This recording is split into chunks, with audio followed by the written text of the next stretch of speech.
శ్రీగురుభ్యో నమః. హరి ఓం. జగతం పితరం వందే పార్వతీ పరమేశ్వరం. సర్వదం శ్రీ పార్వతీ పరమేశ్వరానుగ్రహగణాక్షబలసిచ్చర్థం. మన యొక్క స్థితిగతులు కానీ, మనకు జరిగేటువంటి ప్రమాదాలు కానీ, మనకి కాలం కలిసి రావడం కానీ, లేదా ఇతరుల యొక్క ఇబ్బందుల వల్ల కానీ మనం ఆర్థికంగా కృషించడానికి కానీ, మన యొక్క ఆలోచన తప్పు మార్గాల్లోకి నడవడం కానీ, ఏదన్నా ఒక స్థలం మీద ఆశ కొద్దీ ధనాన్ని మనం పెట్టినట్లయితే కనుక దాని నుంచి అనేకమైన విపత్తులు మనం గురవుతూ ఉంటాం.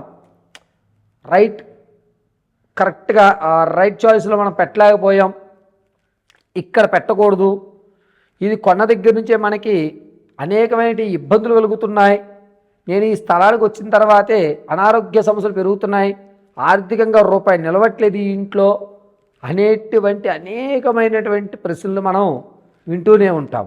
ఎందుకు గురువుగారికి జరుగుతాయి, మేము ఎన్ని పూజలు చేస్తున్నా అవ్వడం లేదు అని అంటే,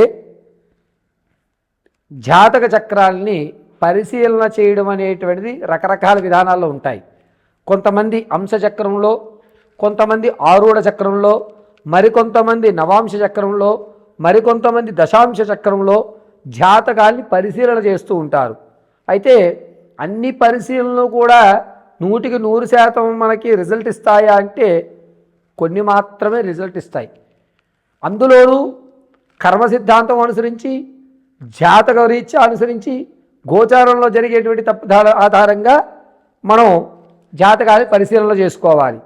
మొట్టమొదటిగా శనీశ్వరుడు, చంద్రుడు, శుక్రుడు ఈ ముగ్గురు కూడా ఎవరితో కలుస్తున్నారు అనేది మనం ప్రధానంగా నిర్ణయం తీసుకోవాలి. అయితే ఈ 28వ తారీఖు నుంచి జనవరి 15వ తారీఖు వరకు కూడా శనీశ్వరుడు రాహుతో కలగడం, శుక్రుడు రవికుజులతో ఉండడం వల్ల జరిగేటువంటి విపత్తులు, దీని కారణంగా ఈ ద్వాదశ రాశుల వారికి కూడా, అంటే మేషం మొదలు పెట్టుకుని మీనం వరకు కూడా జనవరి 15వ తారీఖు వరకు ఏ విధమైన మార్పులు జరగబోతున్నాయి అనేది మనం ఒకసారి పరిశీలన చేసుకోవాలి. ఈ 28వ తారీఖు నుంచి ప్రారంభమయ్యి జనవరి 15 వరకు కూడా అనేక రకాలైనటువంటి మార్పులు జరగడం వల్ల కొన్ని విపత్తులు ఈ ద్వాదశ రాశుల వారు ఎదుర్కోవడం జరుగుతుంది.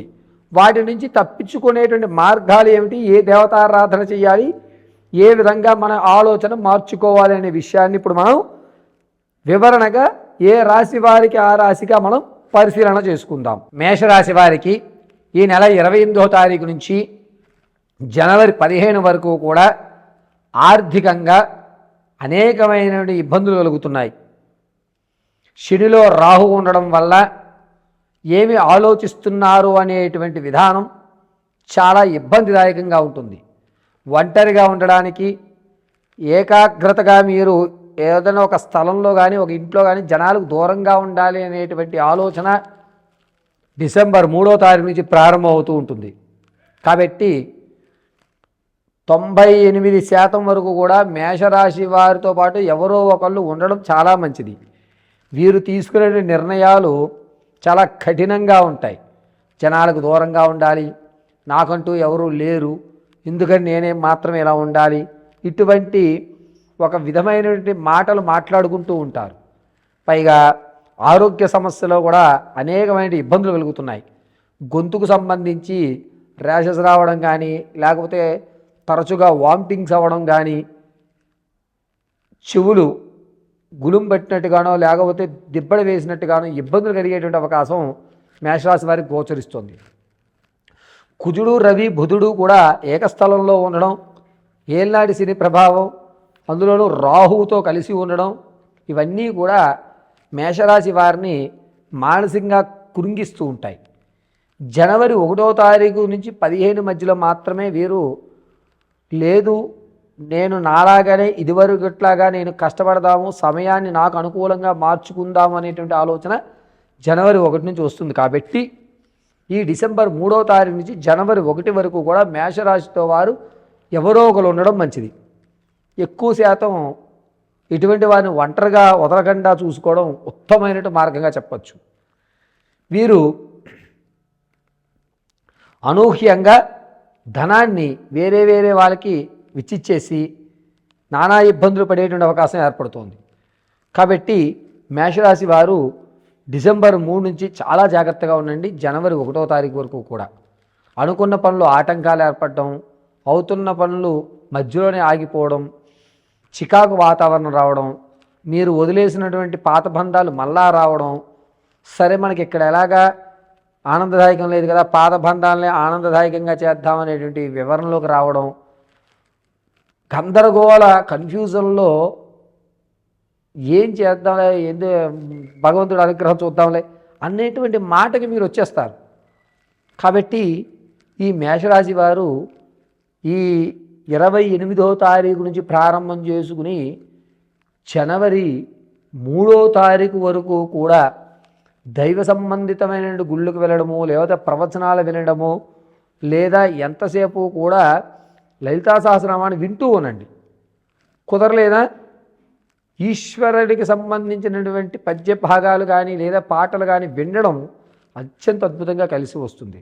మేషరాశి వారిని ఈ స్థితిలో అంటే డిసెంబర్ 3వ తారీఖు నుంచి జనవరి 3 వరకు కూడా చాలా జాగ్రత్తగా, అంటే ప్రతి మాటకి కోపం రావడం, ఎదుటి వాళ్ళు ఏదన్నా అన్నా కూడా ఆ వ్యవస్థ నన్ను అంటావా అనేటువంటి ఒక ఈగోకి వెళ్ళడం అనేవి జరుగుతూ ఉంటాయి. కాబట్టి మేషరాశి వారు చాలా జాగ్రత్తగా మీ నిర్ణయం కానీ మీ మాట కానీ ఉంచుకోవడం అత్యంత అద్భుతంగా కలిసి వస్తుంది. ఈ నెలంతా కూడా మేషరాశి వారు ఈశ్వరారాధనే చేయండి. అనారోగ్య సమస్య పెరుగుతుంది. ఉద్యోగంలో కూడా మార్పులు అయితే జరుగుతాయి. ఈ ఉద్యోగం నేను చేయలేను, విడిచిపెడతానని ఖచ్చితంగా మీరు డిసెంబర్లో ఉద్యోగాన్ని విడిచిపెట్టే అవకాశాలు ఎక్కువ లభిస్తున్నాయి. అరే మంచి ఉద్యోగం ఇది కాకపోతే ఇంకోటి చేసుకుంటా, నేను ఈ టార్చర్ భరించలేను అని మీరు ఉద్యోగం నుంచి బయటకు వచ్చేటువంటి ఏర్పాటు జరుగుతుంది. ప్రేమ వివాహం చేసుకునేటువంటి అవకాశాలు ఎక్కువగా లభిస్తున్నాయి. ఎంతసేపటికి కూడా పాత బంధాల మీద ఉన్నటువంటి శ్రద్ధ కొత్తగా బంధాలు ఏర్పరచుకుని జీవితాన్ని కొనసాగిద్దాం అనేటువంటి ఆలోచన ఉండదు. కాబట్టి మేషరాశి వారు ఖచ్చితంగా మీ యొక్క స్థితి అనుసారము ప్రతిరోజు కూడా శివాలయ దర్శనం, శివాలయ ప్రాంగణంలో ఎక్కువసేపు కాలం గడపడానికి చూడండి. అదేవిధంగా ధనాన్ని నమ్మి స్టాక్ మార్కెట్లో నువ్వు పెట్టు, నేను పెట్టాను కదా నాకు ఇలా కలిసి వచ్చిందని చెప్పడం, మీరు పెట్టేయడం, లేనిపోని చికాకులు తెచ్చుకోవడం అనేది జరుగుతూ ఉంటుంది. కాబట్టి ధనం విషయంలో కూడా మేషరాశి వారు చాలా జాగ్రత్తగా ఉండండి.